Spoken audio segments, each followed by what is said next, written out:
My sister always called me nobody, the family failure who couldn't stick to anything, drifting from job to job like leaves in the wind. But that day when the F-22 Raptors flew overhead in perfect formation, dipping their wings in salute, and the general turned to the crowd and said my name, everything changed. The late afternoon sun caught the silver wings as they banked left in tribute, and I watched my sister's face drain of color as she realized the nobody she had dismissed for 32 years was someone the United States Air Force honored with their most elite aircraft. Before I share this story, I want to know you are here with me. Just say listening in the comments or let me know where you are. I love hearing how far my story reaches, and today's story is one I have never told my family until that moment changed everything. It started like every other family gathering, with my sister Sarah arriving in her BMW, designer heels clicking against the driveway like a countdown to judgment. She had made partner at her law firm that year, the golden child who could do no wrong, while I sat in the corner wearing my worn jeans and the kind of quiet that comes from years of being overlooked. Mom bustled around the kitchen, preparing her famous pot roast, the same meal she made every time Sarah came home, as if good food could somehow bridge the gap between her successful daughter and her disappointing son. Dad sat in his recliner, reading the paper and pretending not to notice the tension that filled our house whenever we were all together. Sarah swept through the living room like she owned the place, her voice carrying that particular tone she reserved for me, the one that said she was doing me a favor just by acknowledging my existence. She had brought her new boyfriend Marcus, another lawyer with perfect teeth and a firm handshake, the kind of man who looked at me and saw exactly what my family saw, nothing worth remembering. I had learned to make myself small during these visits, to nod and smile, and let Sarah hold court with her stories of courtroom victories and weekend trips to Martha's Vineyard. She talked about her cases with the confidence of someone who had never doubted her place in the world, while I sat there thinking about things I could never say, places I had been that she would never believe.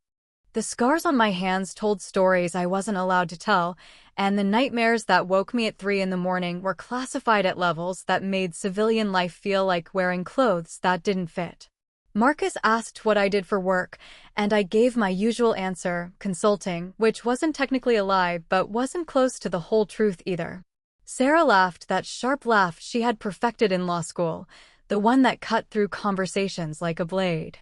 She told Marcus not to expect much detail because I never stuck with anything long enough to become good at it, that I was the brother who started a dozen things and finished none of them. What she didn't know was that 3 months earlier, I had been in a cockpit 30,000 feet above the Pacific, leading a training mission that would determine whether 6 new pilots were ready for combat deployment. She didn't know that the consulting I did involve debriefing Pentagon officials on air superiority tactics, or that the reason I sometimes disappeared for weeks at a time wasn't because I was irresponsible, but because I was serving my country in ways that required security clearances higher than most civilians ever imagined existed. Mom called us to dinner, and we gathered around the same table where Sarah had announced her acceptance to Harvard Law School, where she had celebrated making partner, where every family milestone seemed to revolve around her accomplishments, while my achievements remained locked behind walls of national security. I sat between Dad and the empty chair that used to belong to my grandfather, a World War II pilot who would have understood the weight I carried if he had lived to see me follow in his footsteps. The conversation turned to Sarah's latest case, something involving corporate mergers that she explained with the enthusiasm of someone who genuinely loved the intricate dance of legal strategy. I listened to her describe 12-hour days and weekend research sessions, thinking about my own 12-hour days that involved life-or-death decisions at supersonic speeds, but I kept that thought to myself like I kept everything else that mattered. Marcus complimented Mom on the pot roast, and Dad talked about his golf game, the comfortable rhythm of family dinner conversation that excluded me not through malice, but through the simple fact that my real life was classified. Sarah asked if I was still doing that consulting thing, her tone suggesting she thought consulting was what people called unemployment when they were too proud to admit they had given up trying. I told her I was still working in aviation, which was true enough, and she rolled her eyes in that way that said she thought I was name-dropping an industry I barely understood. What she couldn't know was that I had logged more flight hours in the past year than most commercial pilots accumulated in 5. That my understanding of aviation came from pushing the most advanced aircraft in the world to their absolute limits while training the next generation of fighter pilots. After dinner, we moved to the living room where Dad turned on the news, and Sarah continued her interrogation disguised as sisterly concern.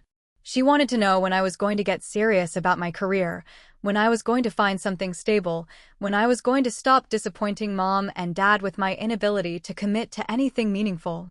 I sat there absorbing her words like I had absorbed enemy fire over hostile territory, staying calm and focused while everything around me exploded into chaos. She talked about responsibility and growing up, about how our parents weren't getting any younger, and maybe it was time for me to contribute something to the family legacy beyond embarrassment and worry. The news showed footage of military exercises, F-22 Raptors cutting through clouds like silver arrows, and I felt that familiar tightness in my chest that came from watching my world through civilian eyes. Sarah glanced at the screen and made some comment about military spending being a waste of taxpayer money, not knowing she was talking to someone who had dedicated his life to making sure those expensive jets and the taxpayers who funded them stayed safe. Marcus nodded along with Sarah's critique of defense budgets, both of them discussing military policy with the casual confidence of people who had never held the lives of their fellow Americans in their hands. I wanted to tell them about the night mission when engine failure forced me to nurse a crippled F-22 back to base through a thunderstorm, about how every taxpayer dollar they questioned had been invested in keeping me alive long enough to protect their right to question it. Instead, I excused myself to get some air, stepping onto the back porch where Mom's garden bloomed in neat rows that reminded me of flight formations. The stars were just becoming visible, the same stars I used for navigation when GPS systems failed at altitudes where the margin for error disappeared entirely. I stood there thinking about the medal sitting in my sock drawer, the one that came with a ceremony I couldn't attend and a citation my family would never read. Sarah followed me outside, bringing her wine and her concerns about my future, settling into the porch swing where we used to sit as children and dream about what we wanted to be when we grew up. She had wanted to be a lawyer even then, always arguing cases in our backyard court with stuffed animals as witnesses and me as the defendant who was somehow always guilty of something. She started talking about how worried she was about me, how she could see I was drifting through life without purpose or direction, how it hurt her to watch me waste whatever potential I might have had. Her voice carried genuine concern mixed with the kind of frustration that comes from loving someone you don't understand, and I felt the familiar weight of wanting to tell her everything while knowing I couldn't tell her anything.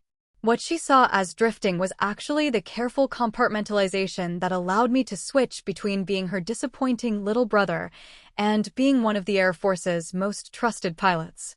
What she interpreted as lack of commitment was the kind of dedication that required me to disappear from family life whenever my country needed me in places that didn't officially exist.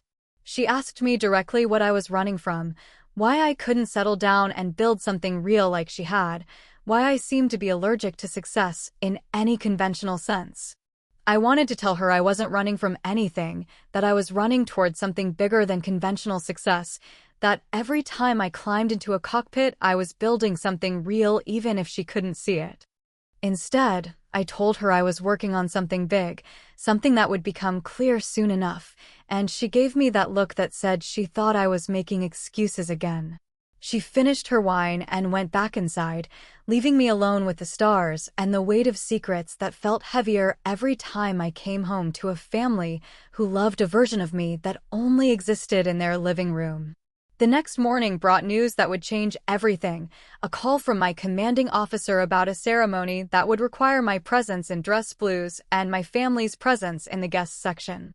Major General Harrison needed to present some awards, and my name was on a list that had been classified until that moment when national security considerations finally aligned with the possibility of public recognition. I accepted the invitation knowing it would mean the end of my double life, knowing that Sarah and Mom and Dad would finally see who I really was, knowing that the nobody Sarah had dismissed was about to become someone she could never dismiss again. The ceremony was scheduled for the following weekend at Edwards Air Force Base. With a flyover demonstration that would include aircraft, I had spent years learning to fly with the precision of a surgeon and the courage of someone who understood that freedom wasn't free. I called Mom and told her about the invitation, carefully avoiding details about why I was being honored, just saying that I had been asked to attend a military ceremony and would like them to come as my guests. Mom's excitement was immediate and genuine, the kind of pride that had been waiting years for something to attach itself to, while Dad asked practical questions about timing and directions that told me he was already planning to attend. Sarah's response was more complicated, a mixture of curiosity and skepticism that suggested she thought I might be exaggerating my role in whatever minor event had earned me an invitation. She agreed to come, bringing Marcus for moral support, expecting to sit through some routine military formality that would at least give her a better understanding of what I claimed to do for work. What none of them expected was that the ceremony would feature a flyover by the same F-22 Raptors they had criticized on the news, that those expensive jets would be honoring me specifically, that the general would be calling my name in front of hundreds of witnesses who knew exactly what that name meant in the context of American air superiority. I spent that week preparing for the moment when my two worlds would collide, when the brother who couldn't stick to anything would be revealed as someone who had stuck to something so completely that his country was willing to honor him with its most elite aircraft performing maneuvers that few civilians ever witnessed. The morning of the ceremony dawned clear and bright, perfect flying weather that promised optimal conditions for the demonstration that would change how my family saw me forever. I put on my dress blues for the first time in front of people who knew me, watching in the mirror as the man Sarah called nobody transformed into the officer the Air Force called indispensable. My family arrived at the base in Sarah's BMW, passing through security checkpoints that required identification and verification, getting their first taste of the world I inhabited when I wasn't sitting in their living room absorbing their disappointment. I met them at the guest entrance, and I saw something shift in Sarah's eyes when she noticed how the security personnel addressed me, the respect in their voices when they said my rank and name. The ceremony was held on the flight line, with rows of chairs arranged for families and dignitaries, the vast expanse of runway stretching toward mountains that framed the sky like a cathedral designed for worship of flight itself. My family took their seats in the section reserved for honorees guests, still not understanding why they were there or what was about to happen, still thinking they were attending some minor recognition ceremony for their disappointing son and brother. I took my place with the other honorees, men and women who had served with distinction in ways that rarely made headlines, but always made a difference, and I felt the familiar pre-flight calm that settled over me before every mission. The general began his remarks, talking about service and sacrifice, about the pilots who pushed the envelope of what was possible so that others could sleep safely in their beds.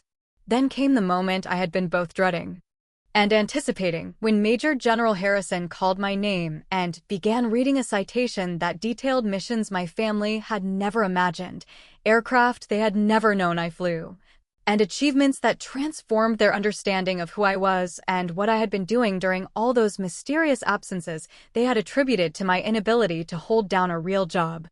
The words hung in the desert air like vapor trails, each syllable of my citation cutting through years of carefully maintained silence as the general's voice carried across the flight line. I watched my family from my position with the other honorees, seeing Sarah's face change from polite attention to confusion to something approaching shock as she began to understand that the ceremony wasn't just something I was attending, but something being held specifically to honor me. The citation detailed missions I had flown over hostile territory, combat training exercises where I had demonstrated exceptional skill under pressure, and leadership roles in developing tactics that would keep future pilots alive in situations where survival margins measured in milliseconds.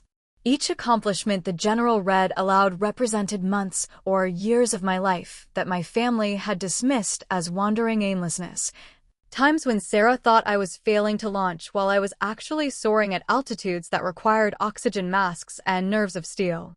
I remembered the phone call that had started it all, 8 years earlier when I was 24 and Sarah was already climbing the ladder at her law firm, already establishing herself as the success story our family could point to with pride.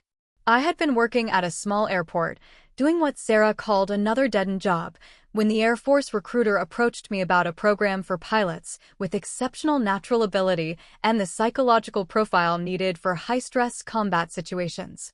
The testing had taken weeks, psychological evaluations and physical assessments that pushed candidates to their breaking points to see who would crack under pressure and who would find ways to excel when everything went wrong. I had never told my family about the tests because I didn't want to raise hopes that might be crushed if I didn't make the cut. Didn't want to give Sarah another opportunity to watch me start something I might not be able to finish. When the acceptance letter arrived, I had read it alone in my apartment. Understanding that I was being invited into a world where my natural instincts for spatial reasoning and split-second decision-making would finally have a purpose worthy of their intensity. The training would take years, the commitment would require sacrifices my family wouldn't understand, and the security requirements would mean living a double life where my greatest achievements would remain invisible to the people who mattered most to me. Flight training had been the hardest and most rewarding experience of my life. 12-hour days that began before dawn and ended after midnight, learning to think at speeds that made ground-based decision-making feel like moving through molasses. My instructors pushed us beyond what we thought was possible, teaching us that the difference between good pilots and great pilots was the ability to remain calm and precise when physics and enemy action conspired to turn flying into controlled falling. I excelled in ways that surprised even me. Discovering that the restlessness my family had always criticized was actually an asset in environments where constant vigilance and rapid adaptation meant the difference between mission success and catastrophic failure. The same inability to sit still that had frustrated my teachers throughout school became an advantage in cockpits where situational awareness required processing dozens of variables simultaneously while traveling faster than sound. Advanced training had taken me to bases my family never knew existed, where I learned to fly aircraft that represented the cutting edge of American military technology. The F-22 Raptor became my specialty, a fighter jet so advanced that its capabilities remained classified years after its introduction.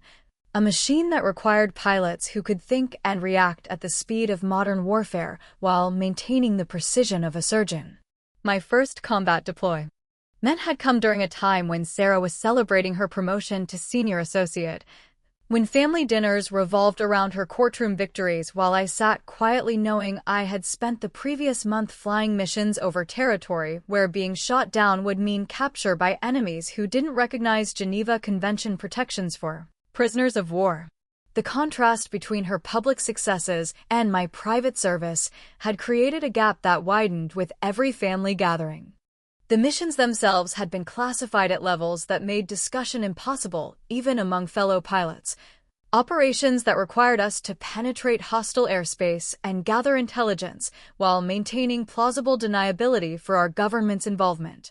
I had flown through surface-to-air missile environments, navigated by stars when electronic warfare made instruments unreliable, and brought my aircraft home with damage that would have grounded less experienced pilots permanently.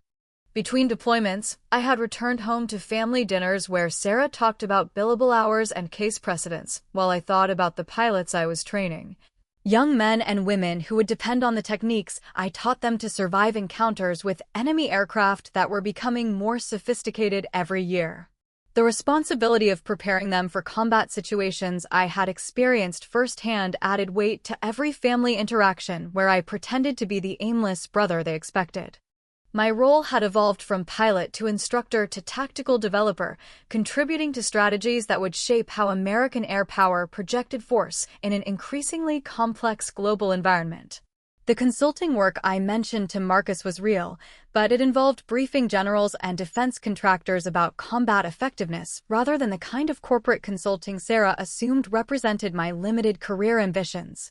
The awards had accumulated over the years, medals for valor and commendations for exceptional service that I kept in a box in my closet because displaying them would have required explanations I wasn't authorized to give. Each decoration represented missions where I had pushed myself and my aircraft beyond normal limits.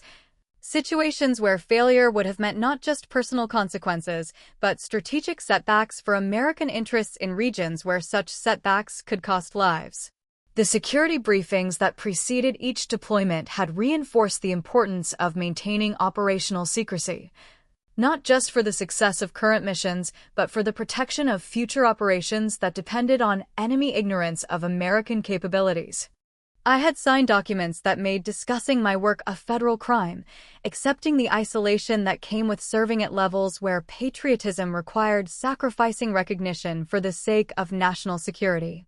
My commanding officers had recommended me for honors that couldn't be publicly acknowledged, citations that would remain classified until the strategic value of secrecy was outweighed by the benefits of public recognition. The decision to hold this ceremony represented a shift in policy that allowed some previously classified achievements to be acknowledged, giving pilots like me a chance to finally receive credit for service that had been invisible to everyone, including our families. The general continued reading my citation, detailing innovations I had contributed to flight training programs that had reduced accident rates and improved combat readiness across multiple squadrons.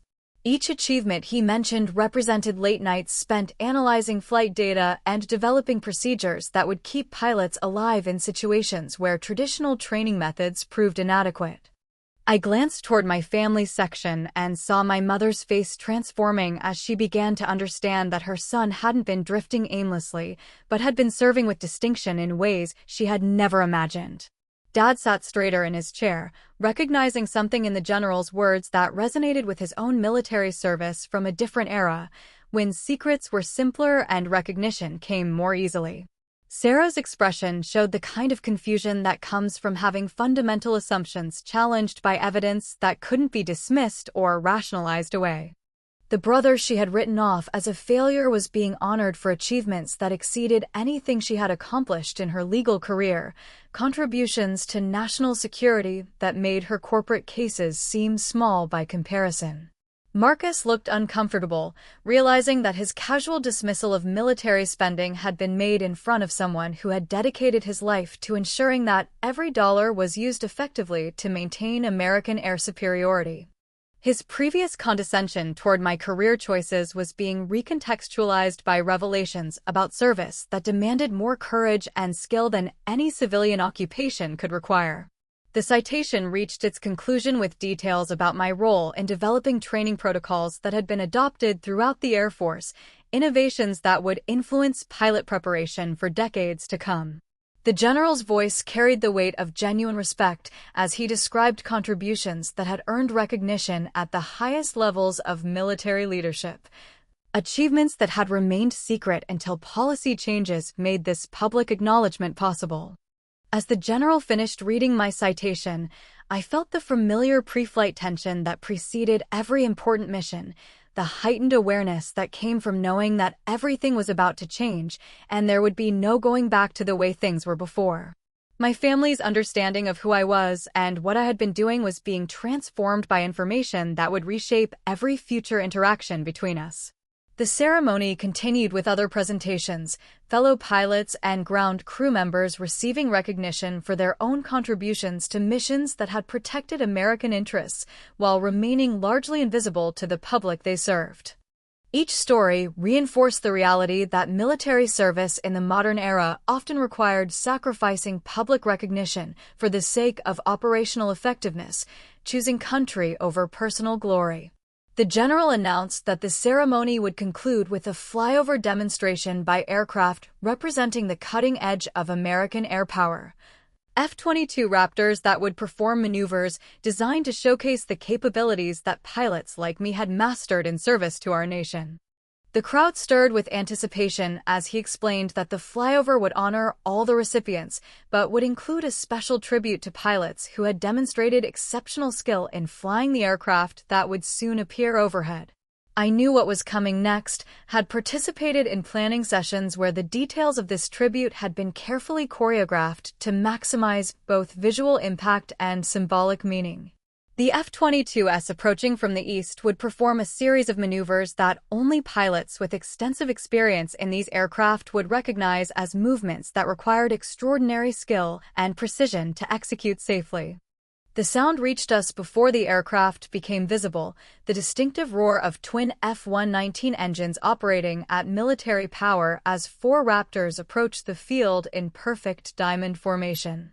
The crowd looked skyward as the jets appeared against the desert mountains, silver shapes moving with the fluid grace that marked the difference between merely flying and true mastery of three-dimensional space. Sarah stood with the rest of my family, shading her EYs to track the approaching aircraft, still not understanding that what she was about to witness represented a tribute to capabilities I had developed through years of training she had dismissed as another phase of my inability to commit to meaningful work.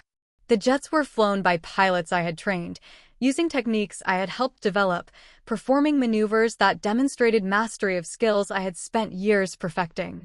The formation split apart as EY reached the field, each aircraft taking a different path that would bring them together again directly overhead in a display of precision flying that made controlled flight look effortless, while requiring split-second timing and absolute trust between pilots who were communicating through movements measured in feet at speeds measured in hundreds of miles per hour.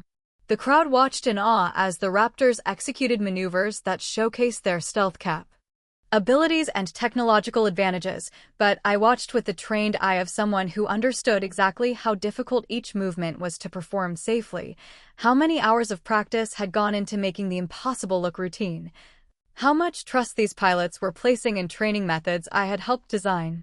The four F-22 Raptors were formed into a tight diamond formation directly overhead, their engines throttling back to a precise synchronization that created a sound like controlled thunder rolling across the desert sky. Then, in a moment that stopped time itself, the lead aircraft dipped its wings in salute while the other three maintained perfect formation. A gesture of respect between warriors that transcended rank and protocol to acknowledge something deeper than military hierarchy.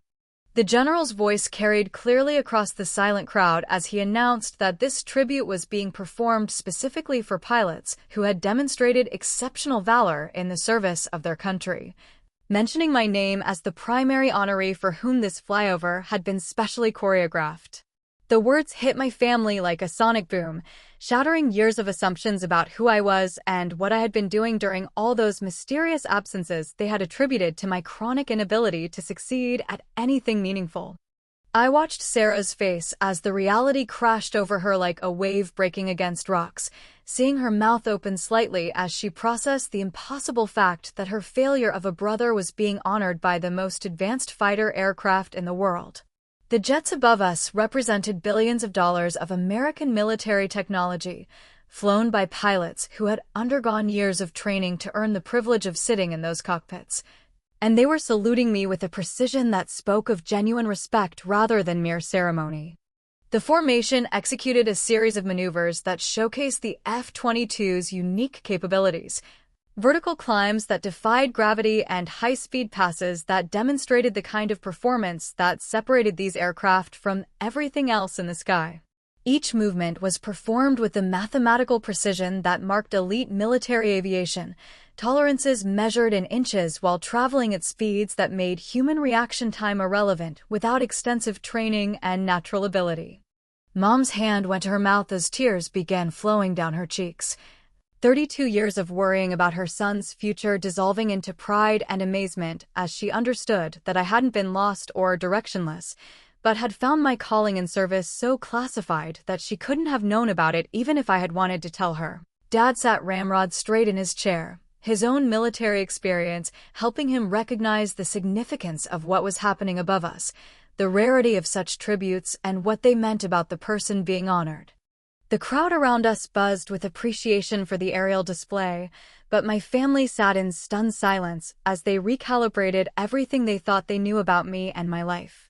Sarah's boyfriend Marcus looked pale as he realized that his casual criticism of military spending had been delivered to someone who had risked his life to ensure that every dollar invested in these aircraft served its intended purpose of keeping America safe from threats he couldn't imagine. The F-22s completed their tribute with a formation break that sent each aircraft in a different direction. Afterburners lighting as they climbed toward the sun in patterns that painted contrails across the blue sky like signatures written in vapor and determination. The sound of their departure rolled across the desert like applause from the heavens themselves, acknowledgement from the machines I had mastered that their capabilities were only as good as the humans who pushed them to their limits. As the jets disappeared into the distance, the general approached me for the formal presentation of medals that had been earned in classified operations, but could finally be acknowledged in public ceremony. Each decoration represented missions where failure would have meant more than personal consequences, situations where the skills I had developed through years of training had been tested against real-world threats that most Americans would never know existed. The Distinguished Flying Cross came first, recognition for extraordinary achievement while participating in aerial flight operations that had contributed to the success of missions critical to national security. The general's hands were steady as he pinned the medal to my dress uniform, but I could see in his eyes the knowledge of what this decoration represented, the understanding shared between warriors who had faced death in service to something larger than themselves. The air medal with combat device followed, acknowledgement of meritorious achievement while engaged in aerial combat operations where my actions had directly contributed to mission success while under hostile fire. The weight of the medals felt different than their actual mass, carrying the accumulated gravity of every decision I had made in cockpits where hesitation measured in microseconds could mean the difference between completing the mission and becoming a casualty statistic. Sarah stood with the rest of my family as the ceremony continued, her successful legal career suddenly seeming small compared to achievements that had been measured in lives saved and national interests protected.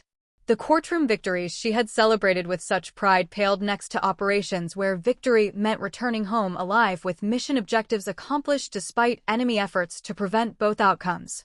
The final decoration was a commenda. Tyne for exceptional service in developing training protocols that had been adopted throughout the Air Force, recognition for contributions to pilot safety and combat effectiveness that would influence military aviation for decades to come. This medal represented the part of my service that had taken me away from family gatherings not because I was avoiding responsibility, but because I was accepting responsibility for preparing other pilots to survive situations I had already faced. The general's remarks concluded with personal comments about pilots who served with distinction while maintaining the kind of humility that kept classified achievements secret even from the families who worried about their apparent lack of direction in life. His words carried the authority of someone who understood both the cost of such service and the character required to sustain it without recognition or understanding from loved ones. As the formal ceremony ended and families began approaching their honored relatives, I watched my own family rise from their seats with expressions that mixed pride, confusion, and something approaching embarrassment as they realized how thoroughly they had misunderstood the person they thought they knew better than anyone else in the world. Mom reached me first, her embrace carrying 32 years of love mixed with newfound understanding of why her son had always seemed slightly removed from civilian life, why he had never quite fit into the comfortable patterns that defined normal family expectations. Her tears were warm against my dress uniform as she whispered apologies for not knowing, for not understanding, for worrying about a son who had been serving his country with distinction while she feared he was wasting his life. Dad's handshake was firm and knowing, veteran to veteran, his eyes carrying recognition of sacrifices that transcended generations and service branches. He didn't need detailed explanations to understand what the medals meant or why my achievements had remained hidden until policy changes made public acknowledgement possible.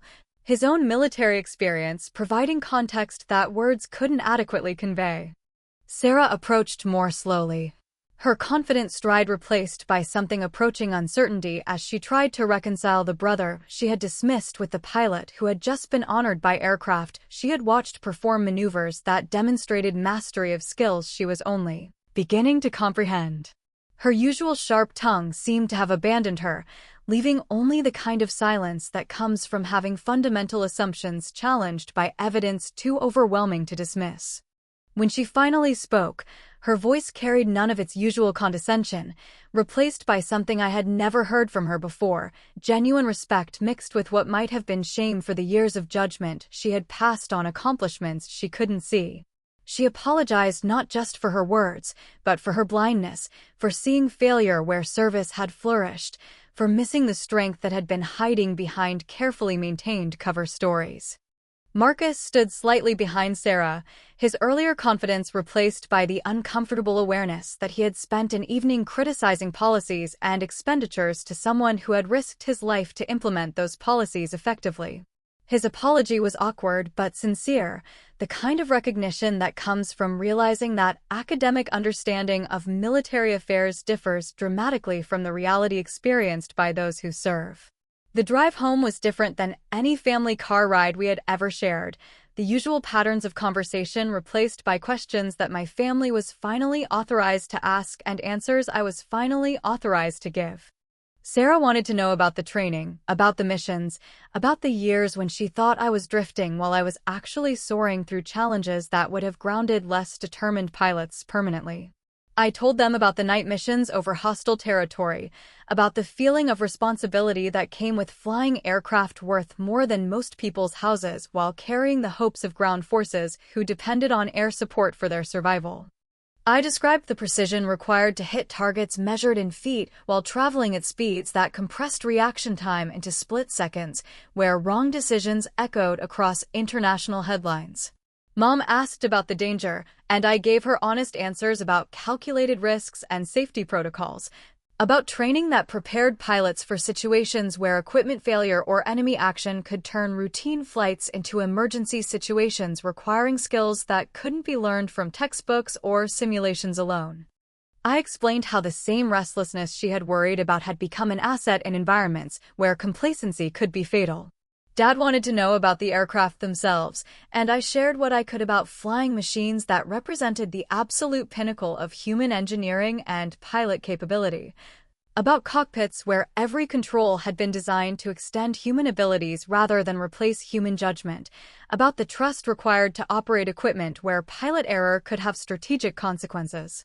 Sarah's questions were more personal, asking about the isolation of serving at classification levels that made sharing achievements impossible, about maintaining relationships while living a double life where the most meaningful aspects of professional identity had to remain secret. I told her about the difficulty of family gatherings where I had to pretend that her accomplishments were the only successes worth celebrating while my own remained invisible. The conversation continued through dinner and into the evening, years of misunderstanding being replaced by recognition of sacrifices that had been invisible but never absent.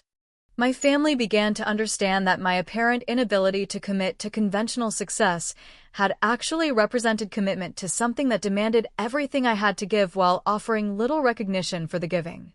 Sarah's perspective shifted most dramatically, her legal mind grasping the complexity of serving at levels where achievement couldn't be measured by civilian standards, but had to be evaluated according to criteria that included national security implications and strategic effectiveness.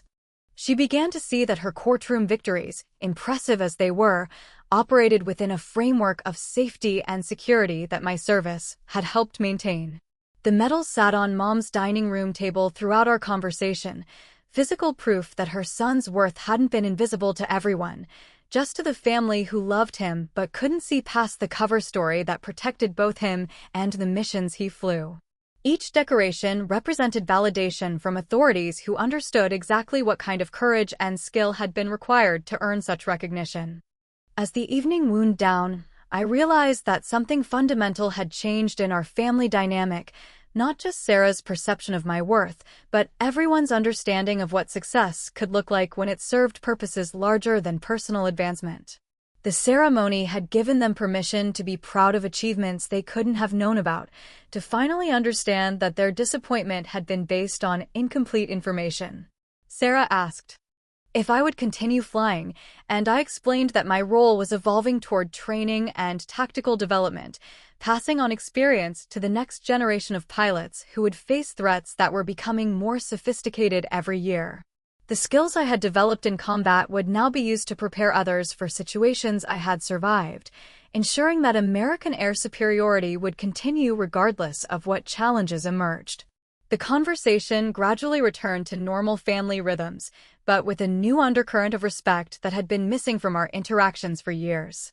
Sarah's sharp tongue was tempered by understanding that criticism carried more weight when directed at someone whose service had contributed to the freedoms that made criticism possible in the first place. Mom started planning ways to display the medals, wanting physical reminders of her son's achievements to balance the years when she had worried about his apparent lack of direction. Dad talked about introducing me to veterans from his own era, men who would understand the weight of classified service and the difficulty of maintaining civilian relationships while carrying military responsibilities. As I prepared to leave, Sarah pulled me aside for a private conversation, her earlier confidence replaced by something approaching humility as she acknowledged the years of judgment she had passed on a life she hadn't understood. She apologized not just for her words, but for her assumptions, for seeing weakness where strength had been carefully disguised, for missing the dedication that had been hiding behind security requirements.